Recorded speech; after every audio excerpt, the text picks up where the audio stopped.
السلام علیکم۔ یہ ہماری ایک دعوتی سیشن سے واپسی ہے۔ ابھی میں چیک کر رہی تھی، مجھے ایک پیاری سی بہن کا میسیج موصول ہوا اور یہ ان کا سوال بہت اہم ہے، تو آپ سے ان کا یہ سوال اور پھر اس کا جواب شیئر کرتی ہوں۔ آئیے سماعت فرمائیے۔ السلام علیکم ورحمۃ اللہ وبرکاتہ۔ بسوا بیٹا، میں امریکہ تو خالدہ بول رہی ہوں، تو میں ہمیشہ تیرا پروگرام جدوں مینوں پتہ لگا بج فیضا میں دسیا، میں ہمیشہ تیرا قرآن پاک سننی ہاں اور ہر سوال جواب سننی ہاں۔ ایک اتنے بڑا فتنہ اٹھا ہے کہ ہر عورت دوسرے گھر جاتی ہے تو وہ جا کے درود تنجینا اور لا الہ الا انت سبحانک انی کنت من الظالمین جی ورد کرو، سارے کٹھے ہو کے عورتاں بہ جاؤ، یہ خاص ثواب ہوتا ہے تے جنہوں کو پریشانی وہ واسطے بندگاں نے۔ لیکن بیٹا مینوں تسی حدیث دی روح نال مینوں تفصیل دی بھیجو تاکہ میں انہاں نال کوئی گل کر سکاں، کیونکہ میرے چ اتنا نالج نہیں، مینوں اتنی سمجھ نہیں۔ مہربانی تہاڈی، اللہ حافظ۔ وعلیکم السلام، مرحبا۔ آپ کے سوال کی طرف بڑھتے ہیں کہ خواتین ایک دوسرے کے گھروں میں مختلف پریشانی یا خوشی غمی کے موقعوں پر اکٹھی ہو کے اللہ کا ذکر کرتی ہیں اور مختلف قسم کے وظائف اور اعمال، تو اس کی کیا حیثیت ہے، کیا حقیقت ہے؟ یاد رہے کہ ویسے تو خواتین کا کسی گھر میں جمع ہو کر تلاوت قرآن، ذکر اور دعا کرنا یہ ایک مستحب عمل ہے، لیکن اس کی شرط یہ ہے کہ وہ تعلیم دین کا، دعوت دین کا ایک ذریعہ ہو، نہ کہ جمع ہو کر دین کے نام پر غیر شرعی کام اور بدعات کا ارتکاب۔ اب چونکہ یہ کوئی دعوت دین یا تعلیم دین کی کلاس تو ہے نہیں کہ خواتین آئیں، دین سیکھیں، درس ہو یا دعا ہو، بلکہ یہ ایک اجتماعی ذکر کی نشست ہے، تو اس کا شریعت میں کوئی وجود ہی نہیں ہے۔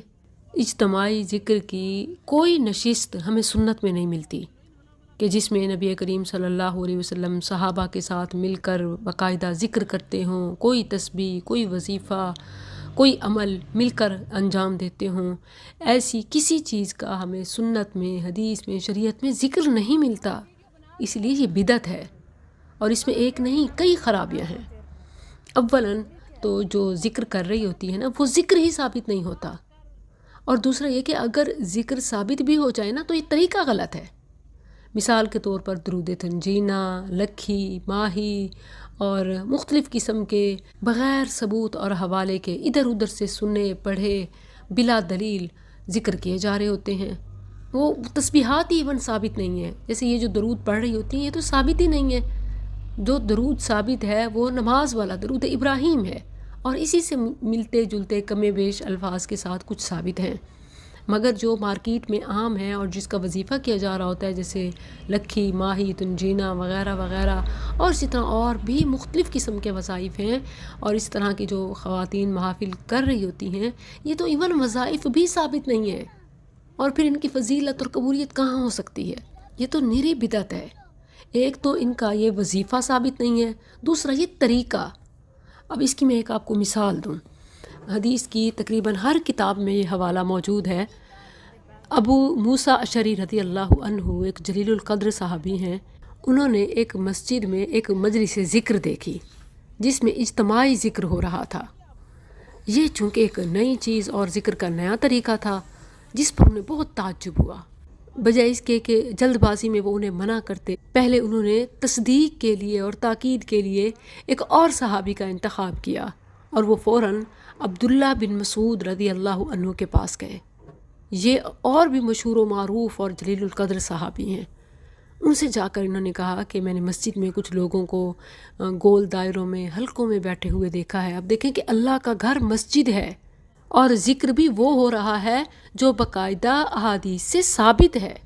قرآن و حدیث دونوں میں اس کا بار بار ذکر آیا ہے، یعنی وظیفہ بھی ثابت ہے، مقام بھی ثابت ہے۔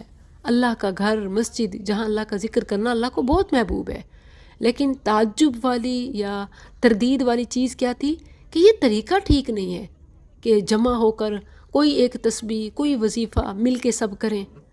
تو وہ جب عبداللہ بن مسعود رضی اللہ عنہ کے پاس آئے تو انہوں نے کہا کہ میں نے مسجد میں لوگوں کو دیکھا ہے کہ وہ مل کر ایک اجتماعی ذکر کر رہے ہیں، ان کے ہاتھوں میں چھوٹی چھوٹی کنکریاں ہیں، ان میں سے کوئی کہتا ہے کہ 100 بار اللہ اکبر پڑھو، تو سب مل کے اللہ اکبر 100 بار پڑھنے لگ جاتے ہیں۔ پھر وہ کہتا ہے کہ 100 مرتبہ لا الہ الا اللہ کہو۔ اب دیکھیں یہ ذکر تو ثابت ہے نا، پھر وہ سب لا الہ الا اللہ کہتے ہیں۔ اس کے بعد وہ کہتا ہے کہ 100 مرتبہ سبحان اللہ کہو، وہ سبحان اللہ کہتے ہیں۔ عبداللہ بن مسعود رضی اللہ عنہ نے جب یہ سنا تو فوراً ابو موسیٰ اشعری رضی اللہ عنہ سے پوچھا کہ تم نے انہیں دیکھ کے پھر کیا کیا، کیا کہا؟ ابو موسیٰ رضی اللہ عنہ نے کہا کہ میں نے تو انہیں کچھ نہیں کہا، آپ کی رائے اور حکم کا منتظر ہوں۔ تو عبداللہ بن مسعود رضی اللہ عنہ نے فرمایا کہ تم نے ان کو یہ حکم کیوں نہیں دیا کہ اس کے بجائے وہ اپنے گناہوں کا شمار کریں، یعنی وہ اپنے گھروں میں ہی اپنی تنہائیوں میں رب کو یاد کریں، گناہوں کو یاد کریں اور توبہ استغفار اور اپنی اصلاح کریں، اور پھر تم انہیں اس کی فضیلت بتاتے۔ پھر عبداللہ بن مسعود رضی اللہ عنہ مسجد کی طرف تشریف لے گئے اور ان لوگوں کے پاس جا کر کھڑے ہو کر فرمایا تم یہ کیا کر رہے ہو؟ انہوں نے جواب میں کہا کہ اے ابو عبد الرحمن، یہ عبداللہ بن مسعود کی کنیت ہے کہ ہم ان کنکریوں کے ذریعے سے تکبیر، تحلیل اور تسبیح گن رہے ہیں۔